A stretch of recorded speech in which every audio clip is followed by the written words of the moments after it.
व्यंजन संधि के इस वीडियो में आपका अभिनंदन करता हूं साथियों। मैं राजेश कुमार आज आपको लिए चलता हूं व्यंजन संधि के उन अगले नियमों की ओर जो हमने भाग एक व्यंजन संधि के भाग एक में पढ़े। उनसे आगे जो नियम बनते हैं उन नियमों पर आज हम चर्चा करेंगे। लीजिए, बड़ी सरल भाषा में अगला नियम हमें कहता है कि जब प्रथम शब्द के अंत में कै, चै, टे, तै, दै और पै व्यंजन हो। विद्यार्थियों, ये व्यंजन है। नियम ये कहता है कि प्रथम शब्द के अंत में इनमें से कोई सा व्यंजन हो और सामने के शब्द में प्रारंभ में कोई पंचम वर्ण हो।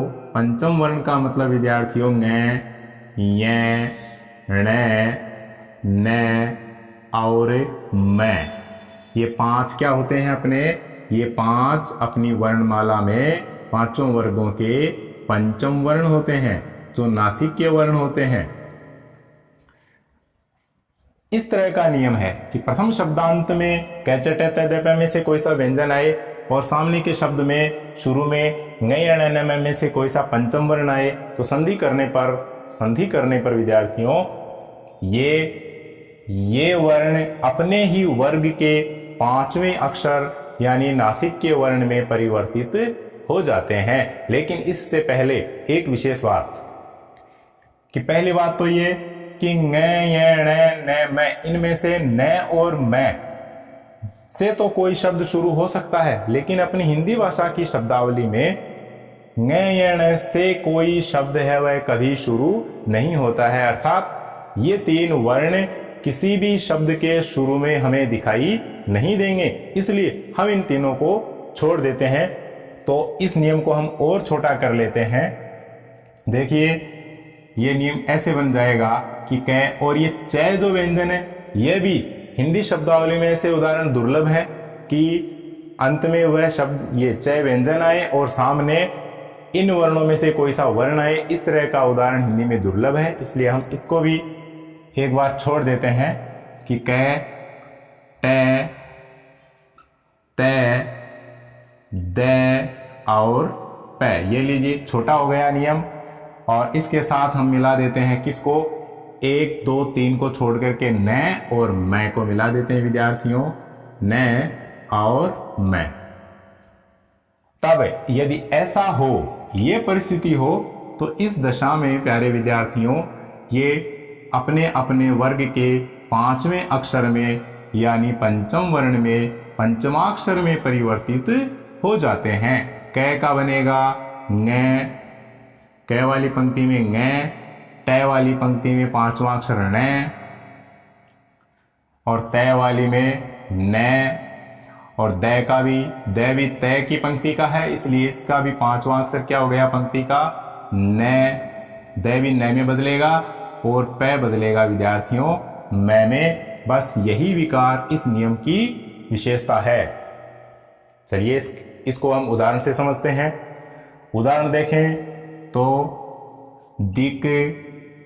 दिक जोड़ नाथ। गौर करना विद्यार्थियों, दिक जोड़ नाथ उदाहरण आ गया हमारे पास। इसकी संधि क्या बनेगी?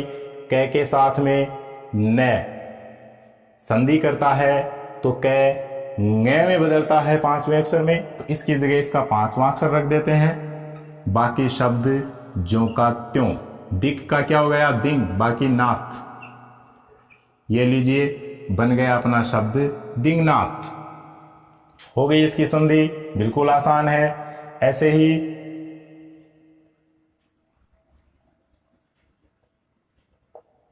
वाक जोड़ मय, यहां भी कै इस मय के प्रभाव से पंचम वर्ण में बदलेगा, संधि बनेगी विद्यार्थियों वांग्मय।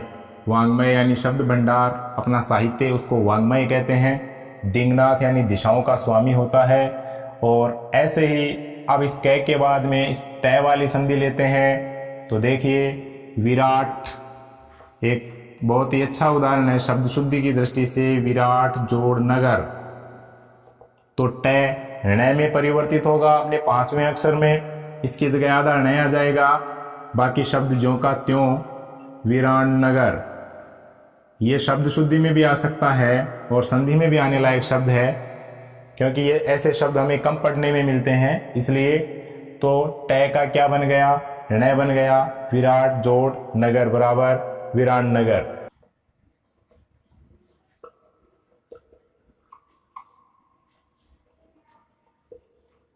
षट जोड़ मुख, तो संधि बन जाएगी टय, णय में बदल जाएगा और बाकी शब्द हमारे पास उसी रूप में। तो विद्यार्थियों शब्द बन गया षण्मुख। हो गया। अब हम इस तय को लेते हैं। देखिए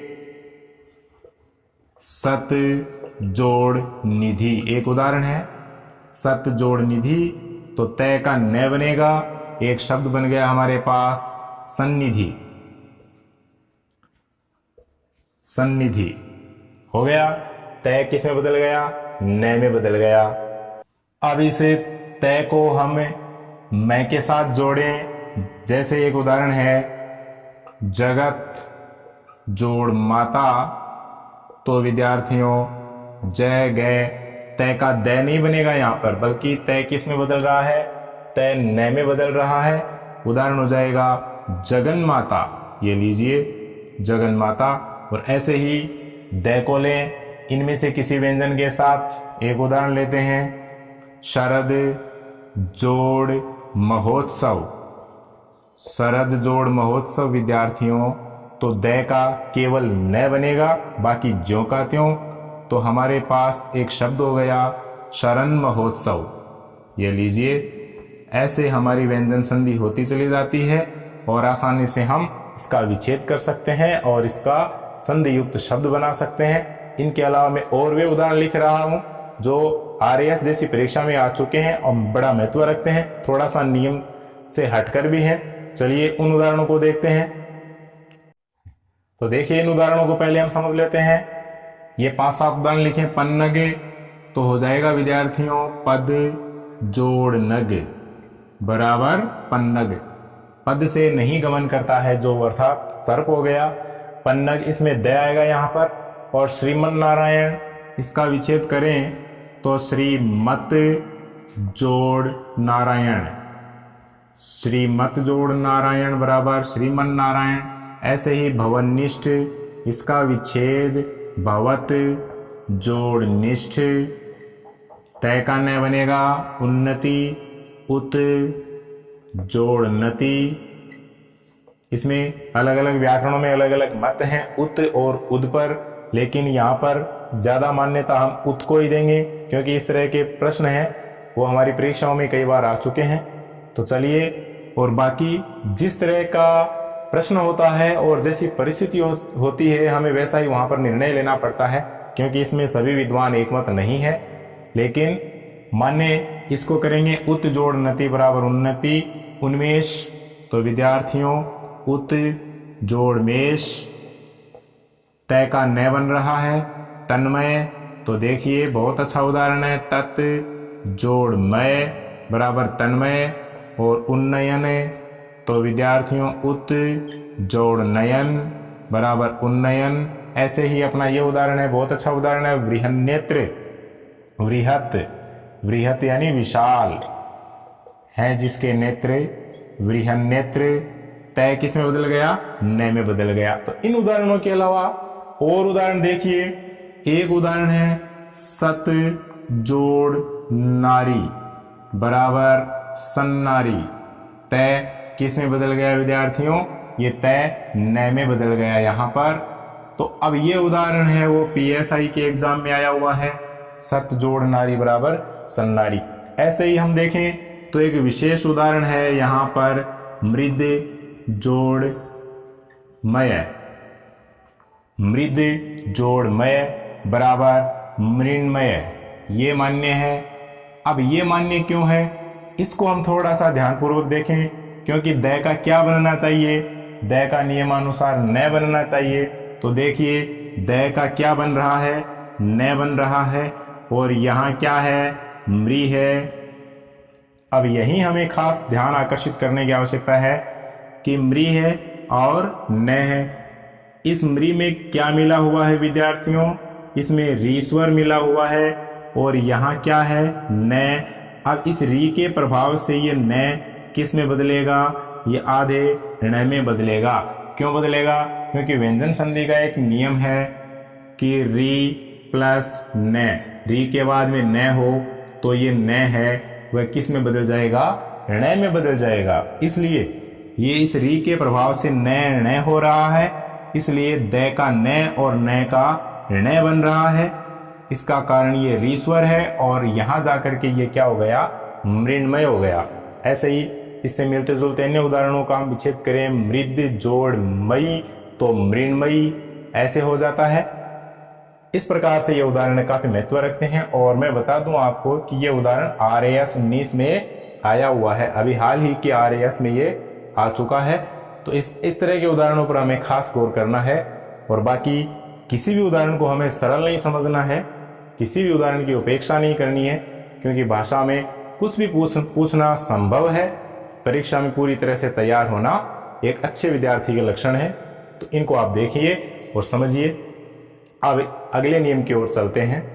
इस नियम को हम देखें तो इसमें कहता है कि जब पहले शब्द के अंत में मैं व्यंजन हो और सामने वाला शब्द है वह किसी स्पर्श वर्ण से यानी कैसे मैं तक के जो वर्ण है अपने 25 इनमें से किसी वर्ण से शुरू होता हो, तो मैं की दो परिस्थितियां बनेगी विद्यार्थियों कि मैं या तो अनुस्वार में बदल जाएगा, मैं का क्या हो जाएगा, या तो अनुस्वार हो जाएगा एक परिस्थिति, और दूसरी परिस्थिति कहती है या फिर सामने वाले वर्ण के वर्ग का, सामने वाले वर्ण के वर्ग के पंचम अक्षर में बदल जाएगा, पंचम अक्षर में बदल जाएगा। ये देखिए, ये तरीका है इसे समझने का। दो परिस्थितियां होंगी। एक परिस्थिति ये कहती है कि या तो मैं है वह किस में बदल जाएगा, अनुस्वार में बदल जाएगा, या फिर पंचम वर्ण में बदल जाएगा। कौन से पंचम वर्ण में? सामने जो भी पंक्ति है उस पंक्ति के पांचवें अक्षर में मैं परिवर्तित हो जाएगा। देखते हैं कैसे। जैसे हमने लिया, एक उदाहरण लिया, सम जोड़ तोष। अब देखिए, मैं व्यंजन है, हमारे पास क्या आया विद्यार्थियों, मैं व्यंजन, और मैं के सामने आ गया तय, और तय आ गया, तो तय आ जाने से क्या हो गया, तय वाली पंक्ति का पांचवा अक्षर क्या है, न। तो या तो मैं किस में बदल गया, अनुस्वार में बदल गया एक चीज, या फिर ये किस में बदल गया, या फिर ये इस सामने वाले व्यंजन के पांचवें वर्ण में यानी आधे न में बदल गया। दोनों बातें हैं, एक या तो अनुस्वार बनेगा या फिर ये न में बदलेगा, यानी दोनों ही हम इसमें लिख सकते हैं, ऐसा नियम है। तो चलिए इसको, इसकी जगह क्या हो गया, या तो हो गया अनुस्वार संतोष, या फिर इसका पंचम वर्ण करें तो क्या हो गया विद्यार्थियों, संतोष, न आ गया। अब इसमें पहचानने की सीधी सी एक सरल सी विधि यही है कि यहां पर न आएगा। क्यों आएगा? क्योंकि सामने क्या है, तय है। तय वाली इस पंक्ति का पांचवा अक्षर देखें तो तय थे दे थे न, तो ये अनुस्वार है वह किस में बदल गया, इस न में बदल गया। तो इसका और इसका संबंध है, यह आधा वर्ण सामने वाले व्यंजन की पंक्ति का पांचवा वर्ण ही होगा, संतोष हो गया। ऐसे ही हम देखें इसमें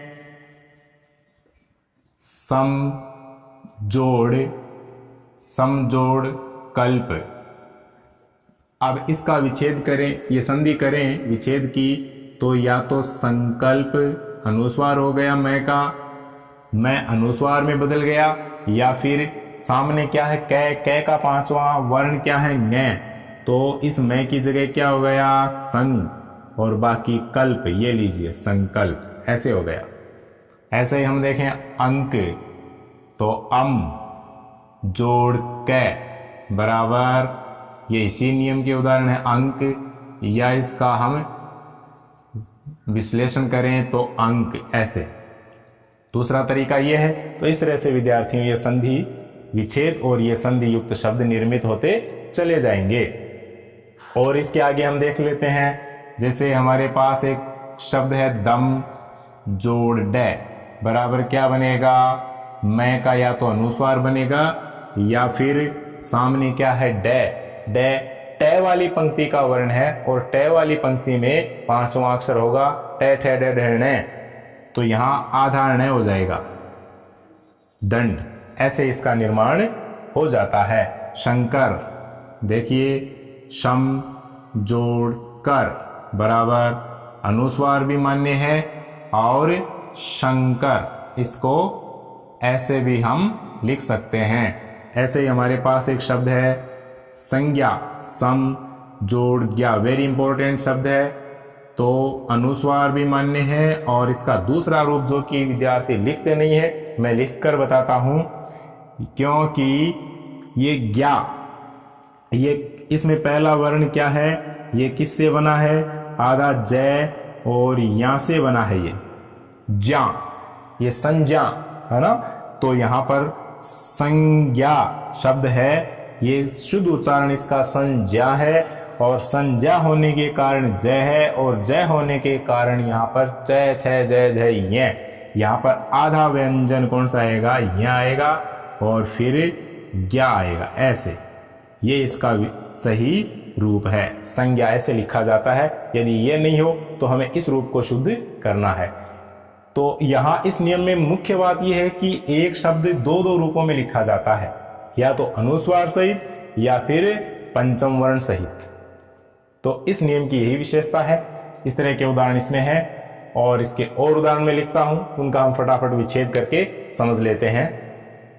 ये उदाहरण दो दो रूपों में लिख दिए मैंने यहाँ पर, इनका विच्छेद करके देखते हैं। देखिए विद्यार्थियों, सम जोड़ जय बराबर संजय, मैं का अनुस्वार भी है और जय होने के कारण यहाँ पर ये, ऐसे ही चंचल, इसका विच्छेद चम जोड़ चल, ऐसे हो गया। इसमें यह आएगा धुरंधर, इसमें न आएगा क्योंकि ध है, इसलिए विच्छेद करेंगे तो हो जाएगा धुरम जोड़ धर। अंतिम वर्ण सब क्या है, हलंत है क्योंकि व्यंजन संधि पढ़ रहे हैं। अलंकार, अलम हलंत है जोड़कार, ऐसे ही संधि सम जोड़ धी। ये देखिए मैं का अनुस्वार बन रहा है या फिर इस अनुस्वार के एकदम बाद में मैं के एकदम सामने जो व्यंजन है, जो वर्ण है, उस पंक्ति का पांचवा अक्षर के रूप में यह अनुस्वार परिवर्तित हो रहा है। बिल्कुल यही नियम इसमें चलता जाएगा। अब इसमें मैं बता दूं कि इस नियम में न और मैं का हमने जिक्र नहीं किया है। उस न और मैं के लिए इस नियम में भी एक उपनियम है, उसके अनुसार इस न और मैं के साथ अलग बातें लागू होती है, अलग तरीका लागू होता है, वो मैं यहाँ पर आपको बताने वाला हूं। देखिए कैसे। तो इस नियम में हमने न और मैं को छोड़ दिया था, तो न और मैं के लिए मैं व्यंजन में क्या विकार होते हैं, देखिए यहां लिखता हूं कि मैं प्लस न या मैं, कि मैं व्यंजन किसी शब्द के अंत में हो और शुरुआत सामने वाले शब्द की न या मैं से हो रही हो, तो विद्यार्थियों संधि करने पर मैं का अनुस्वार नहीं बनेगा, अपितु सामने जो व्यंजन है, सामने जो पांचवा अक्षर है, उसी के रूप में यह परिवर्तित हो जाएगा। मैं का क्या होगा, मैं का अनुस्वार नहीं होगा, अनुस्वार नहीं बनेगा, अनुस्वार नहीं बनेगा, बल्कि सामने वाले व्यंजन में ही परिवर्तित हो जाएगा। सामने वाले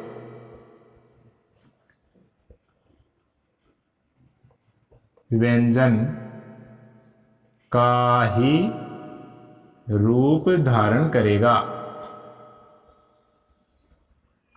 ये लीजिए, इतना सा इसका नियम हो गया कि मैं अनुस्वार नहीं बनेगा, यहां पर मैं का अनुस्वार बन रहा था और सामने वाले वर्ग के पंचम अक्षर में बदल रहा था, लेकिन ये दो वर्ण यदि सामने आ जाते हैं मैं के, तो नियम कहता है कि अनुस्वार न होकर के सामने वाले व्यंजन का ही रूप धारण कर लेगा। कैसे, उदाहरण से देखते हैं। एक बड़ा ही महत्वपूर्ण उदाहरण है इसका, सम जोड़ न्यास बराबर संन्यास।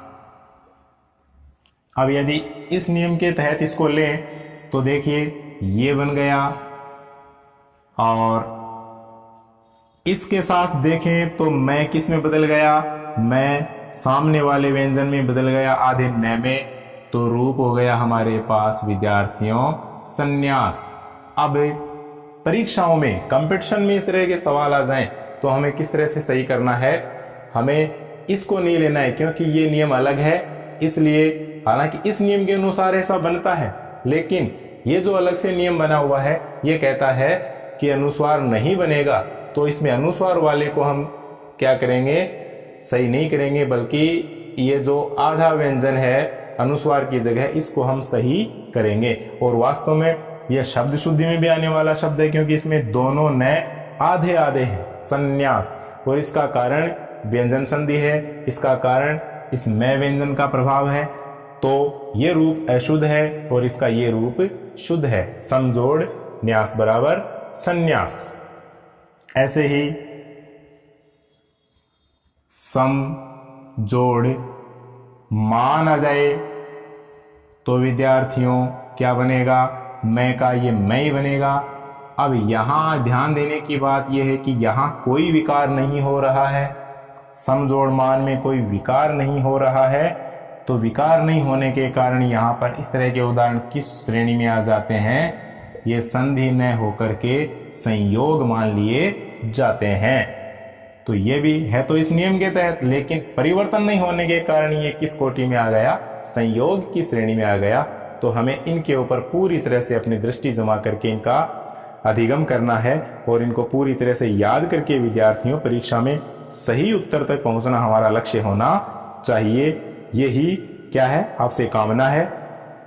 और ऐसे ही हम देखें इसमें कि समजोड़ मान के साथ साथ और भी सम्मोहन है, ऐसे शब्द भी आ जाते हैं जैसे समजोड़ मोहन, समजोड़ मोहन बराबर सम्मोहन, ये उदाहरण आ गया। अब इस उदाहरण में यदि यहां पर हम अनुस्वार लगा दें, सम्मान में यहां आधा व्यंजन मैंने लिख करके अनुस्वार लगाते हैं तो वह उसका रूप क्या होगा, अशुद्ध होगा। इनके शुद्ध रूप यही है, इनके शुद्ध रूप यही है, तो इनमें कोई परिवर्तन नहीं है। परिवर्तन नहीं है तो विद्यार्थियों ये संधि में न जाकर के संयोग की कोटि में जाने वाले उदाहरण है। इनके ऊपर आपको ध्यान रखना चाहिए। आशा करता हूं कि ये वीडियो पसंद आया होगा, और पसंद आए तो आप इसको सब्सक्राइब करें, अपने साथियों में शेयर करें, लाइक करें, और व्यंजन संधि के अगले वीडियो की प्रतीक्षा करें। फिर हाजिर होता हूं। धन्यवाद।